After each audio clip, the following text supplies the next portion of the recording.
তারেক রহমান ইতিমধ্যে ঘোষণা দিয়েছেন আগামীকাল তিনি জামায়াত ইসলামীর আমির এবং মানে ডক্টর শফিকুর রহমান এবং এনসিপির আহ্বায়ক নাহিদ ইসলামের বাসায় যাবেন। আমি আপনার কাছে জানতে চাই, নিশ্চয়ই এটা দেশের রাজনীতিতে একটা অভূতপূর্ব ঘটনা, কিন্তু কেবলই কি সৌজন্য বিনিময়ের জন্যই যাবেন নাকি কোনো বার্তা নিয়ে যাচ্ছেন তারেক রহমান?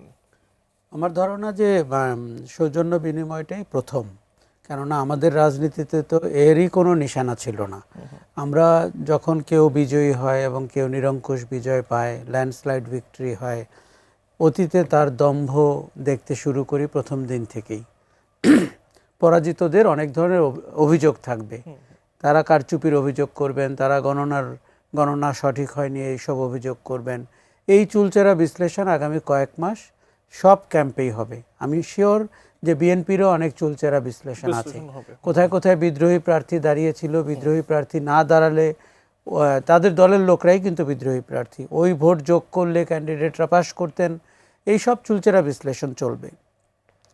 এখানে সৌজন্য বোধ থেকেই হয়তো যাওয়া, তবে এবারের পরিস্থিতিটি আরেকটু নাজুক, কেননা আপনি জানেন 5ই আগস্টের পরে আমাদের দীর্ঘ প্রতীক্ষিত নির্বাচনটি হয়েছে।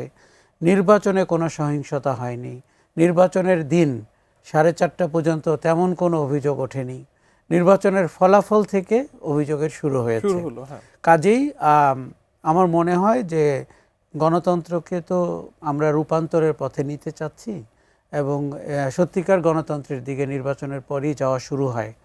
এই যাত্রাটি হয়তো স্মুথ করতে তারেক রহমান হয়তো ডক্টর শফিকুর রহমান এবং নাহিদ ইসলামের বাসায় যাচ্ছেন। এনসিপি বা জামাতের মধ্যে যে অসন্তোষ আছে, হয়তোবা তারেক রহমানের মানে তাদের বাসায় যাওয়াতে সেই অসন্তোষ কিছুটা লোপ পেতে পারে। দেখুন, এটি কিন্তু খুব স্বাভাবিকভাবে ধরে নেওয়া যায়। তখন তাদের মনে হতে পারে যে তারা পুরোপুরি পরাজিত হয়নি, যারা বিজয়ী হয়েছেন তারা সৌজন্যতা বোধ থেকেও তাদের কাছে এসেছেন। আর আপনি একটা জিনিস জানেন যে গণতান্ত্রিক নিয়ম রীতিতে সরকার চালাতে, পার্লামেন্ট চালাতে আপনাকে বিরোধী দলের সাহায্য নিতেই হবে। এবং তারেক রহমান বলেছেন যে সবার আগে বাংলাদেশ, তার মানে বাংলাদেশের ইন্টারেস্ট সবার আগে। সেই ক্ষেত্রে ডক্টর শফিকুর রহমানের দল জামাত ইসলামী বা নাহিদ ইসলামের দল এনসিপি এর থেকে তো ভিন্ন কিছু বলছে না। কাজে আমরা শুধু কয়েকটি আসনে পরাজিত হয়েছি কিংবা কারচুপির অভিযোগ করছি ডাজন্ট মিন যে আমাদের আজকে থেকে শত্রুতা শুরু হতে হবে। আমি জামাতে ইসলামীর ছাত্র সংগঠন শিবিরের সাদিক কায়েমের একটি বক্তব্য দেখলাম যে রাজপথে নামার হুঙ্কার দিয়েছেন, হুঁশিয়ারি করেছেন। ডক্টর শফিকুর রহমান বলেছেন 30টি আসনে তারা ভোট পুনর্গণনা চান। আমার ধারণা এই প্রত্যেকটি জিনিস আপনি দাবি করতেই পারেন, গণতন্ত্র আমাদের সংবিধান আপনাকে সেই অধিকার দিয়েছে, কিন্তু স্থানকাল পাত্র আপনাকে বুঝতে হবে।